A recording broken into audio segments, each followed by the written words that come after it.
Praise the Lord. Hallelujah. സ്തോത്രം സ്തോത്രം സ്തോത്രം സ്തോത്രം സ്തോത്രം. കർത്താവിൻ്റെ അതിപരിശുദ്ധമായ തിരുനാമം ഈ അനുഗ്രഹിക്കപ്പെട്ട പ്രഭാതത്തിൽ വാഴ്ത്തപ്പെടുമാറാകട്ടെ. പ്രിയപ്പെട്ട ദൈവമക്കളെ, നമുക്ക് ഒരുമിച്ച് 2025 ആമേൻ ജാനുവരി മാസം 17-ാം തീയതി വെള്ളിയാഴ്ച പ്രഭാതത്തിൽ കർത്താവിനെ ആരാധിക്കുവാൻ, കർത്താവിനെ സ്തുതിക്കുവാൻ നമ്മുടെ സ്വർഗീയ പിതാവ് നമുക്ക് ഒരുക്കി തന്നിരിക്കുന്ന നല്ല സമയത്തിനായിട്ട് നമുക്ക് നന്ദിയോടെ സ്തോത്രം ചെയ്യാം. കരങ്ങൾ ഉയർത്തി അല്പസമയം കർത്താവിന് നന്ദി പറഞ്ഞാട്ടെ. സ്തോത്രം സ്തോത്രം സ്തോത്രം സ്തോത്രം സ്തോത്രം സ്തോത്രം സ്തോത്രം.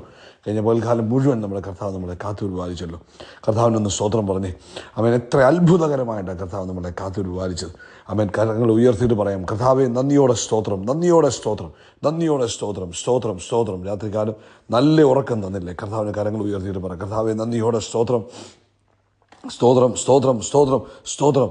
അമ്മ രാത്രികാലം കാത്ത് പരിപാലിച്ചതിനായിട്ട് സ്തോത്രം ചെയ്യാം. ഹല്ലേലൂയ. രാവിലെ ആരോഗ്യത്തോടെ സൗഖ്യത്തോടെ ഉണർത്തിയതിനായിട്ട് കർത്താവിന് സ്തോത്രം പറഞ്ഞു. സ്തോത്രം സ്തോത്രം സ്തോത്രം സ്തോത്രം സ്തോത്രം. ഈ പകൽക്കാലം ക്രിസ്തയേശുവിൽ നമ്മളെ ജയത്തോടെ നടത്തുന്ന ദൈവത്തിന്, അമേൻ, ആരോഗ്യത്തോടെ നടത്തുന്ന ദൈവത്തിന്, സൗഖ്യത്തോടെ നടത്തുന്ന ദൈവത്തിന്, ജയോത്സവമായി നടത്തുന്ന കർത്താവിന് ഹല്ലേലൂയ. നന്ദിയോടെ സ്തോത്രം പറഞ്ഞാണ്ട് കർത്താവിന് സ്തോത്രം സ്തോത്രം സ്തോത്രം സ്തോത്രം സ്തോത്രം. ഈ പകൽക്കാലം നമ്മളെ അത്ഭുതമായി നടത്തുന്നതിന് കർത്താവിന് നന്ദി പറയാം. Thank you Jesus. നന്ദിയോടെ സ്തോത്രം, നന്ദിയോടെ സ്തോത്രം, നന്ദിയോടെ സ്തോത്രം, നന്ദിയോടെ സ്തോത്രം, നന്ദിയോടെ സ്തോത്രം. ഹല്ലേലൂയ. കർത്താവിന് മഹത്വം കൊടുക്കുക.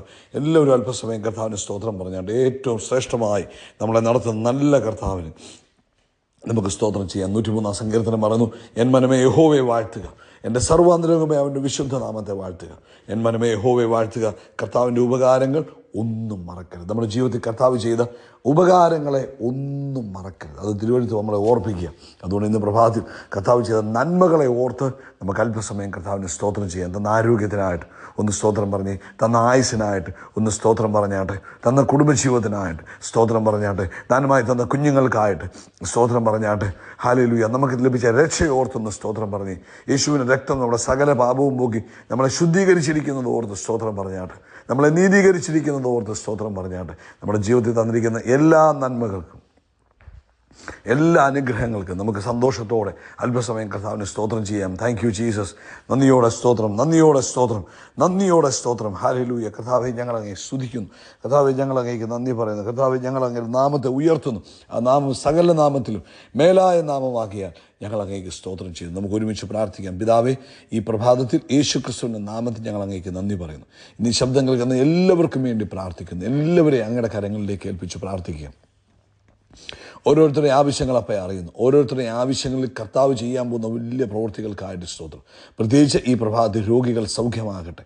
ആമേൻ. നസ്രയനായ യേശു ക്രിസ്തുവിൻ്റെ നാമത്തിൽ രോഗത്തിൻ്റെ കെട്ടുകൾ അഴിഞ്ഞു മാറട്ടെ.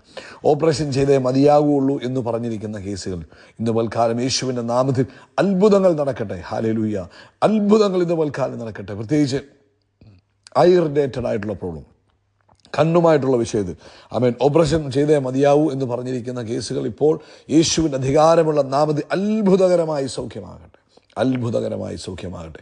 അത്ഭുതകരമായി സൗഖ്യമാകട്ടെ. കർത്താവിൻ്റെ മഹത്വം ആ കണ്ണിനകത്ത് ഇറങ്ങട്ടെ. യേശു ക്രിസ്തുവിൻ്റെ നാമത്തിൽ കണ്ണിനകത്തുള്ള പ്രശ്നങ്ങൾക്ക് മാറ്റം ഉണ്ടാകട്ടെ. ഓപ്പറേഷൻ കൂടാതുള്ള ഒരു അത്ഭുത സൗഖ്യം ഇപ്പോൾ യേശുവിൻ നാമത്തിൽ ലഭിക്കട്ടെ. കർത്താവ് അത്ഭുതം ചെയ്തിരിക്കുന്നതിന് സ്തോത്രം. എല്ലാ നേസൽ ബ്ലോക്കുകളും ഈ പ്രഭാതത്തിൽ മാറിപ്പോട്ടെ. എല്ലാ സൈനസൈറ്റിസിൻ്റെ പ്രോബ്ലംസും യേശു ക്രിസ്തുവിൻ്റെ നാമത്തിൽ മാറിപ്പോകട്ടെ. നസ്രയനായ യേശുവിൻ നാമത്തിൽ അത്ഭുതം നടന്നിരിക്കുന്നതിന് ഞങ്ങൾ കർത്താവിന് നന്ദി പറയുന്നു. ജോലിയില്ലാത്ത വിഷയങ്ങൾ കർത്താവ് തക്ക സമയത്ത് വഴി തുറക്കണം. സാമ്പത്തികമായ ബുദ്ധിമുട്ടുകൾ മാറണം. കുഞ്ഞുങ്ങളുടെ വിവാഹത്തിൻ്റെ കാര്യത്തിലൊക്കെ കർത്താവ് ചെയ്യുന്ന എല്ലാ അത്ഭുതങ്ങൾക്കും ഞങ്ങൾ നന്ദി പറയുന്നു. അതുപോലെ കർത്താവെ, ഈ പ്രഭാതത്തിൽ ഞങ്ങൾ വീണ്ടും അങ്ങേ സ്തുതിക്കുന്നു, സ്തോത്രം ചെയ്യുന്നു. കർത്താവ് ലോകത്തെമ്പാടും കർത്താവിൻ്റെ വേലയിലായിരിക്കുന്ന ദൈവദാസന്മാരെ, ദാസിമാരെ ഞങ്ങൾ അനുഗ്രഹിക്കുന്നു. അതുപോലെ കർത്താവെ, ഇന്ന് നടക്കുവാനുള്ള സഭായോഗത്തെ ഞങ്ങളുടെ കരങ്ങളിലേക്ക് ഏൽപ്പിച്ചു പ്രാർത്ഥിക്കുന്നു. അത് ഏറ്റവും അനുഗ്രഹപൂർണ്ണമായി തീരുവാൻ, മഹത്തരമായി തീരുവാൻ കർത്താവ് സഹായിക്കണം. പ്രാർത്ഥന കേട്ടതിനായി സ്തോത്രം. യേശുവിൻ നാമത്തിൽ തന്നെ ആമേൻ, ആമേൻ, ആമേൻ. കർത്താവ് നിങ്ങളെ ധാരാളമായിട്ട് അനുഗ്രഹിക്കട്ടെ. ഇന്ന് ദൈവത്തിൻ്റെ കൃപയും സമാധാനവും നിങ്ങളുടെ ജീവിതത്തിൽ നിറഞ്ഞു കവിയട്ടെ എന്ന് പ്രാർത്ഥിക്കുന്നു. പ്രത്യേകിച്ച് ഇന്ന് രാവിലെ ഇന്ത്യൻ സമയം 8:15 നമ്മുടെ സഭായോഗം ആരംഭിക്കുന്നത്. തക്ക സമയത്ത് അതിൽ പങ്കെടുക്കണം. ദൈവത്തിൻ്റെ കൃപ നിങ്ങളുടെ കൂടെ ഇരിക്കട്ടെ. ആമേൻ. ഇന്ന് പ്രഭാതത്തിൽ പരിശുദ്ധാത്മാവ് നമുക്ക് തന്നിരിക്കുന്ന ആലോചന എന്ന് പറയുന്നത്, ആമേൻ, ലൂക്കോസിൻ്റെ സുവിശേഷം 5-ാം അധ്യായം. അതിനകത്ത് നമുക്കെല്ലാവർക്കും അറിയാവുന്ന ഒരു കോമൺ ആയിട്ട് നമ്മളെപ്പോഴും ചിന്തിക്കാറുള്ള ഭാഗമാണ് ലൂക്കോസിൻ്റെ സുവിശേഷം 5-ാം അധ്യായം. അതിൻ്റെ 4-ാമത്തെ വാക്യം. യേശുവും പത്രോസും കൂടെയുള്ള കണ്ടുമുട്ടലാണ്. പത്രോസിൻ്റെ പടകിനെ കർത്താവ് ഉപയോഗിക്കുന്നു. അതിനുശേഷം 4-ാം വാക്യത്തിൽ സംസാരിച്ചു തീർന്നപ്പോൾ അവൻ ശിമോനോട് ആഴത്തിൽ നീക്കി മീൻപിടുത്തത്തിന് വലയിറക്കുവിൻ എന്ന് പറഞ്ഞു. ആഴത്തിൽ നീക്കി മീൻപിടുത്തത്തിന് വലയിറക്കുവിൻ എന്ന് പറഞ്ഞു. അങ്ങനെ വലയിറക്കിയപ്പോൾ അവൻ കഴിഞ്ഞ രാത്രികാലം അധ്വാനിച്ചിട്ട് കിട്ടാഞ്ഞത് അവൻ എന്ത് ലഭിച്ചു? പത്രോസിന് ലഭിക്കുക. പടക് നിറച്ച് അവൻ മീൻ ലഭിക്കുന്നു. കൂട്ടുകാർക്കൂടെ കൊടുക്കത്തക്ക രീതിയിൽ ചെറുപടകുകളിലേക്കൂടെ മീൻ ലഭിക്കുന്നതായിട്ട് നമുക്ക് കാണാൻ കഴിയും. ഇന്ന് പരിശുദ്ധാത്മാവ് നമ്മളെ ഇത് ഓർപ്പിക്കുന്നത്, എല്ലാ കാര്യങ്ങളും കർത്താവുമായിട്ട് നമ്മൾ കൺസൾട്ട് ചെയ്യണം.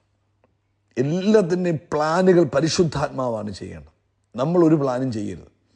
നമ്മുടെ മുമ്പിൽ എന്തെങ്കിലും ഒരു സാഹചര്യം വരുമ്പോൾ നമ്മൾ കർത്താവിനോട് പറയണം, പരിശുദ്ധാത്മാവേ എന്നോടൊന്ന് ഇടപെടണം, എന്നോടൊന്ന് സംസാരിക്കണം. ആമേൻ. അതിന് വേണ്ടുന്നതായ ആ കാര്യങ്ങളെല്ലാം പരിശുദ്ധാത്മാവാണ് നമുക്ക് അതിൻ്റെ ഐഡിയ പറഞ്ഞു തരുന്നത്. ഈ ഐഡിയ പരിശുദ്ധാത്മാവിൽ നിന്ന് വന്നു കഴിയുമ്പോൾ കാര്യങ്ങൾ എളുപ്പത്തിലാകും. ഭയങ്കര കഠിനാധ്വാനത്തിൻ്റെ ആവശ്യം വരത്തില്ല. കാരണം അവിടെ പരിശുദ്ധാത്മാവ് നമുക്ക് കാര്യങ്ങൾ പറഞ്ഞു തരികയാണെങ്കിൽ കാര്യങ്ങൾ വേഗത്തിൽ ചെയ്യാൻ കഴിയും. ഇപ്പം നമുക്കറിയാം, പഴയ നിയമത്തിൽ ദൈവജനം ചെങ്കടൽ കടന്ന് പുറത്തു വന്ന് അവർ വാഗ്ദത്ത ദേശത്തേക്ക് പോകുമ്പോൾ അവരുടെ മുമ്പിൽ ഒരു ജെരിക്കോ വോൾ വന്നു, എരിഹോ മതിൽ വന്നു. അപ്പോൾ ഈ എരിഹോ മതിൽ കടന്നു വേണം അവർക്ക് അപ്പുറത്തോട്ട് പോകാൻ. അപ്പോൾ കർത്താവ് അവർക്കൊരു ഐഡിയ പറഞ്ഞു കൊടുത്തു, ഈ എരിഹോ മതിലിനെ ഇടിക്കുവാൻ. അത് ചൈന വൻമതിലിനേക്കാൾ വലുതാണ്. അതിൻ്റെ മുകളിൽ രഥങ്ങൾ കൊണ്ടുപോകാം, അതിൻ്റെ മുകളിൽ ആളുകൾ പാർക്കുന്നുണ്ടെന്നൊക്കെ നമുക്കറിയാം. അത്രയും വലിയൊരു മതിൽ മാനുഷികമായിട്ട് ഇടിച്ചു കളയുക എന്ന് പറഞ്ഞാൽ പ്രാക്ടിക്കലി ഇമ്പോസിബിളാണ്. അത് ഇടിച്ചു കഴിഞ്ഞാൽ ആ വഴി ബ്ലോക്കായി പോകും. ഇത്രയും വലിയ മതിലല്ലേ. അതിൻ്റെ വേസ്റ്റ് പ്രോഡക്ട്സ് ഉണ്ടാകും, അത് മുഖാന്തരം ഉണ്ടാകുന്ന മറ്റു പ്രയാസങ്ങളുണ്ടാകും. ഇതെല്ലാം കിടക്കുമ്പോൾ കർത്താവ് അവിടെ ഒരു ഐഡിയ പറഞ്ഞു കൊടുത്തു. നിങ്ങൾ ഇതിന് ചുറ്റും നടന്നിട്ട് കാഹളമൂതണം, ജനം ആർപ്പ് വിളിക്കണം, അപ്പോൾ ഇരിഞ്ഞു പോകുമെന്ന് പറഞ്ഞു. ആ ഒരു ഐഡിയ ജോഷുവായ്ക്ക് സ്വർഗത്തിൽ നിന്ന് ലഭിച്ചപ്പോൾ അവരതനുസരിക്കുകയും അത് പ്രകാരം കാര്യങ്ങൾ ചെയ്തപ്പോൾ എന്ത് സംഭവിച്ചു? ആ എരിഹോ മതിൽ ഇടിഞ്ഞുപോയി. ചരിത്രം പറയുന്ന എരിഹോ മതിൽ നേരെ ഭൂമിക്കടിയിലോട്ട് പോയെന്നാണ് പറയുന്നത്. അവർക്ക് യാതൊരു ബുദ്ധിമുട്ടുമില്ലാതെ അവർക്ക് വാഗ്ദത്ത ദേശത്തേക്ക് കടക്കുവാൻ കഴിഞ്ഞു. ഇന്ന് പ്രഭാതത്തിൽ ഈ സന്ദേശം കേൾക്കുന്ന സഹോദര സഹോദരി, പരിശുദ്ധാത്മാവ് ഇന്ന് നമ്മളെ ഓർപ്പിക്കുന്ന ഇതാണ്, നമ്മൾ ദൈവത്തിൽ നിന്നും ഐഡിയ ചോദിക്കണം. ഏത് കാര്യമാണെങ്കിലും, ചെറുതായാലും വലുതായാലും കർത്താവിനോട് പറയും, കർത്താവേ അങ്ങ് എനിക്ക് ഐഡിയ പറഞ്ഞു തരണം, ഞാൻ എങ്ങനെ ചെയ്യണം, ഞാൻ എന്താ അവിടെ കാണേണ്ടത്, ഏത് രീതിയിലാണ് അത് കൈകാര്യം ചെയ്യേണ്ടത് എന്ന് നമ്മൾ കർത്താവിനോട് ചോദിക്കുമ്പോൾ കർത്താവ് എന്ത് ചെയ്യും? അത് നമുക്ക് ഐഡിയ പറഞ്ഞു തരും. പരിശുദ്ധാത്മാവ് നമുക്ക് ഗൈഡൻസ് തരും. ആ ദൈവത്തിൻ്റെ ആത്മാവിൻ്റെ ഗൈഡൻസിൽ നമ്മൾ ചെയ്യുമ്പോൾ ഇപ്പോൾ എരിഹോ മതിൽ പോയതുപോലെ നമ്മുടെ മുമ്പിൽ പ്രശ്നങ്ങൾ പോകാൻ തുടങ്ങും.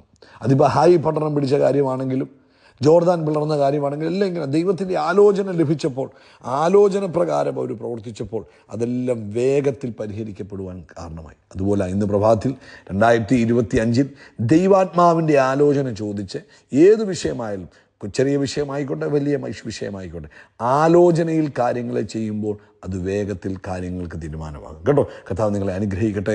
2025 പരിശുദ്ധാത്മാവിൻ്റെ ആലോചനയിൽ മുന്നോട്ട് പോവുക, ജയകരമായിട്ട് മുന്നോട്ട് പോവുക. ഈ അനുഗ്രഹത്തിൻ്റെ വർഷം, ഈ അനുഗ്രഹത്തെ പൂർണ്ണമായിട്ട് അനുഭവിച്ച് ജീവിപ്പാൻ തക്കണം ദൈവാത്മാവിൻ്റെ ആലോചനയിൽ പോകുവാൻ കർത്താവ് നമുക്ക് ഓരോരുത്തർക്കും കൃപ ചെയ്യട്ടെ. കർത്താവ് നിങ്ങളെ അനുഗ്രഹിക്കട്ടെ.